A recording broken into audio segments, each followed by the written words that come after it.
After a full week of marathoning this game and being just shy of 100 hours, here are 10 tips I wish I knew from the beginning of the game. I know the thumbnail says beginner, but some of these tips will certainly veer on the more advanced side of the house. Coming in at number 1 and number 2, let's start off by talking about two very important topics: how to get what I consider to be the strongest and most consistent weapon in the game, as well as how to get infinite items. If either of these things aren't your cup of tea, feel free to skip ahead to the timestamp on the screen. Okay, let's talk about how to get the Silver Lynel Reaper. In order to build this weapon, you'll need a few things, namely a Gerudo Scimitar, a shield, and 5 diamonds. We'll talk about the diamond bit here in a second. In order to get this sword, you'll need to have completed the Lightning Temple and resolved the Gerudo phenomena. You'll want to make your way to Gerudo Town, into this shop with a diamond on the front of it. From here, speak to this NPC. This will open up a mission to save the shopkeeper. Teleport to this location here. You'll be fighting a Malduga, so make sure that you have a few remote bombs on hand. I would also recommend doing this during the daytime.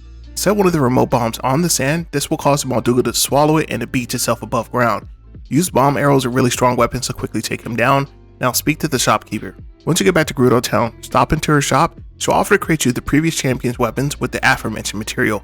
Accept this and now you'll have the Scimitar the 7. This is an extremely useful weapon as it has high durability and will double the attack value of any fused item, allowing you to easily get weapons of attack over 120.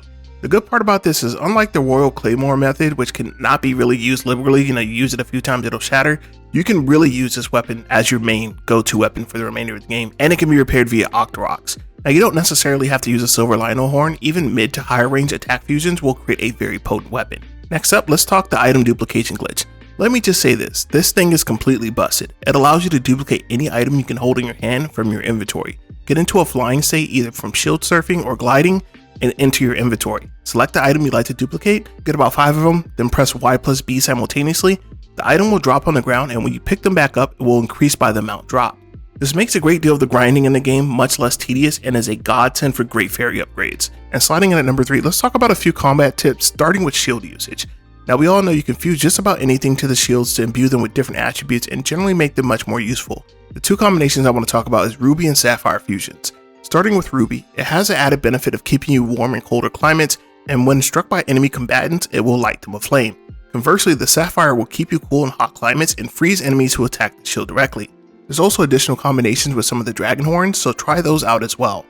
Coming in at number 4, let's keep it on combat and let's talk about crowd control. Throughout your playthrough, you'll often encounter hordes of enemies that need to be mowed down. Your best options are going to be either utilizing bomb arrows, the Sage Lightning ability, or my favorite, Elemental Key Swings, which provide a massive AoE attack that will freeze, shock, or inflame all the enemies within a proximity. Also, using mushrooms in combat is kinda godlike, puff shrooms in particular, as they cause an excellent distraction.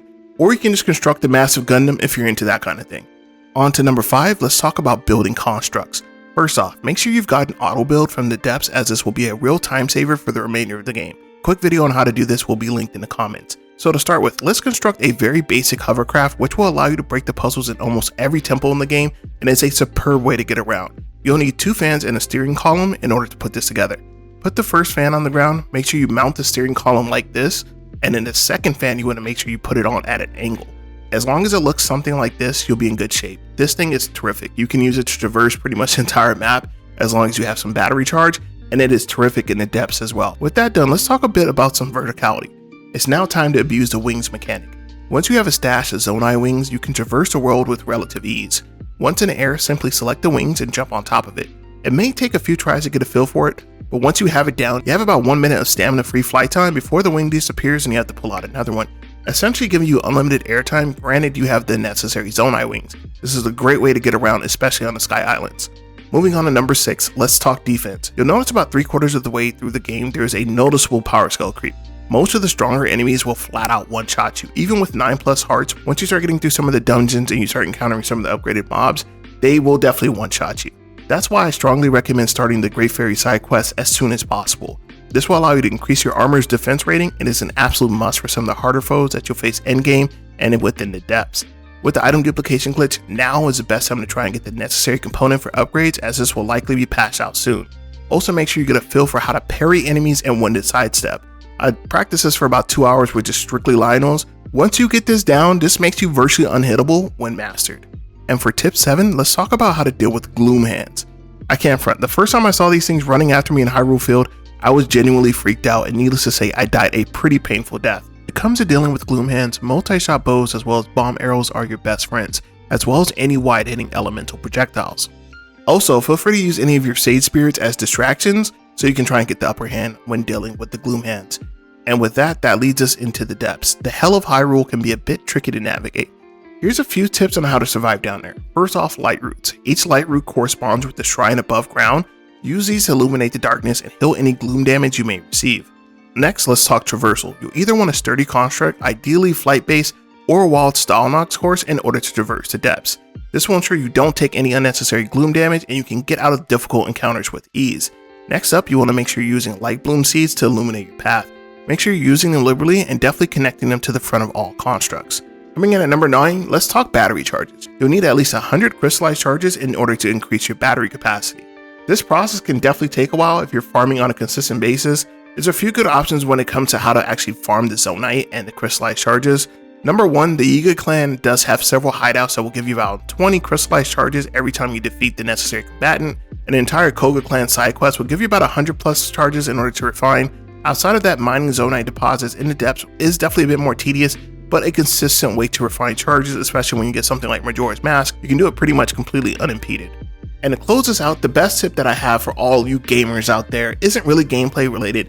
It's actually more just for their players. I know a lot of people, including myself, are enjoying this game, and a lot more people even waited the 6 years for this game to actually come out.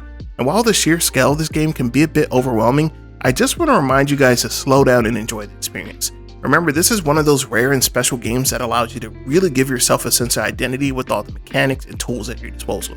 This is absolutely an experience that's meant to be savored and celebrated for the whole of the player audience. So make sure you're playing and enjoying the game the way you want to. There is no correct way to play this game, and I think that's one of the major beauty points when it comes to this game and its predecessor.